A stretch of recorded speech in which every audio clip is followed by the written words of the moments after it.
Empuraan movie കണ്ടു. നല്ല കിടുപ്പടം. എന്താ പറയുക, പൃഥ്വിരാജിൻ്റെ ഡയറക്ഷൻ എന്ന് പറയുന്നത് വേറെ ലെവല്. ഇത്രയും കോൺട്രവേഴ്സിയൊക്കെ ഉണ്ടാക്കുന്ന ഈ ഒരു സ്റ്റേജിലാണ് ഞാൻ പോയി കണ്ടത്.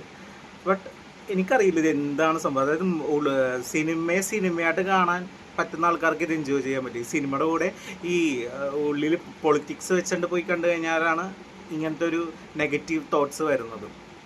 സത്യം പറഞ്ഞു കഴിഞ്ഞാൽ നല്ല അടിപൊളിയായിട്ട് അവർ മേക്ക് ചെയ്തിട്ടുണ്ട്. ഇത്രയും നല്ലൊരു മൂവിനെ ഇങ്ങനെ ഡീഗ്രേഡ് ചെയ്യേണ്ട ആവശ്യമുണ്ടോയെന്ന് എനിക്ക് തോന്നുന്നില്ല.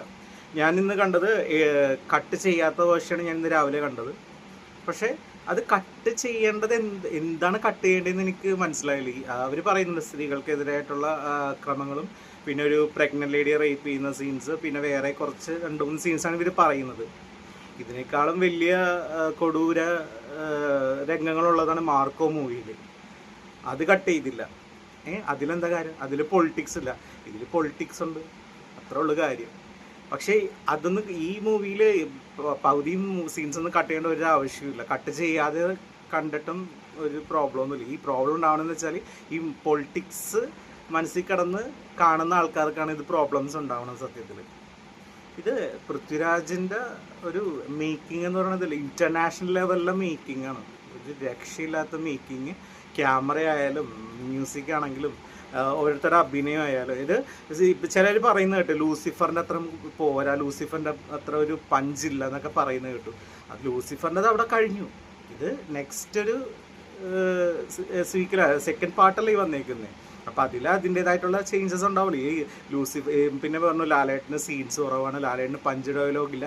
ഈ തുടക്കം തൊട്ട് ഒടുക്കം വരെ ലാലേട്ടൻ്റെ പ്രസൻസ് ഹോൾ മൂവി ഉണ്ട്. പിന്നെ ഈ സെക്കൻഡ് പാർട്ടിലെന്ന് പറയുന്നത് കൂടുതലും പൃഥ്വിരാജിൻ്റെ ക്യാരക്ടർ സയ്യിദ് മസൂദിൻ്റെ ക്യാരക്ടറിൽ വെച്ചാണ് ഫിലിം സ്റ്റാർട്ട് ചെയ്യണത് തന്നെ. അപ്പോൾ അതാണ് ബേസ് ഈ ഒരു പാർട്ടിൻ്റെ. അതായത് എമ്പുരാൻ എന്ന സിനിമയിലെ മെയിൻ ത്രെഡ് എന്ന് പറയുന്നത് പൃഥ്വിരാജിൻ്റെ ബാക്ക് ആൻഡ് സ്റ്റോറിയാണ് കൂടുതലും കാണിക്കുന്നത്. പിന്നെ ലാലേട്ടൻ ഇല്ല, ലാലേട്ടൻ ഡയലോഗ് കുറവാണ്, ലാലേട്ടന് പഞ്ചില്ല ഡയലോഗിനൊക്കെ. അതൊക്കെ എനിക്ക് എന്തിൻ്റെ ബേസിലാണ് പറയണമെന്ന് അറിയില്ല. പുള്ളി തുടക്കം തൊട്ട് ഒടുക്കം വരെ ആളുടെ presence all over the movie ഉണ്ട്. എന്താ പറയുക, ഇത് മസ്റ്റ് വാച്ച് തിയേറ്റർ എക്സ്പീരിയൻസ് ചെയ്യേണ്ട മൂവിയാണ്.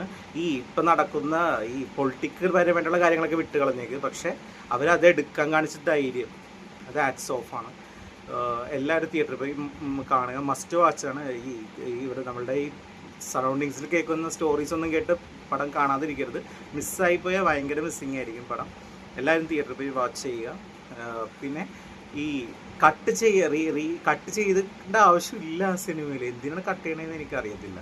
പക്ഷെ കട്ട് ചെയ്ത വേർഷൻ ഇനി ഒന്ന് പോയി കാണണം. അതും കൂടി കണ്ടിട്ട് ബാക്കി പറയാം. എന്തായാലും തിയേറ്റർ വാച്ചാണ്, എല്ലാവരും പോയി കാണുക.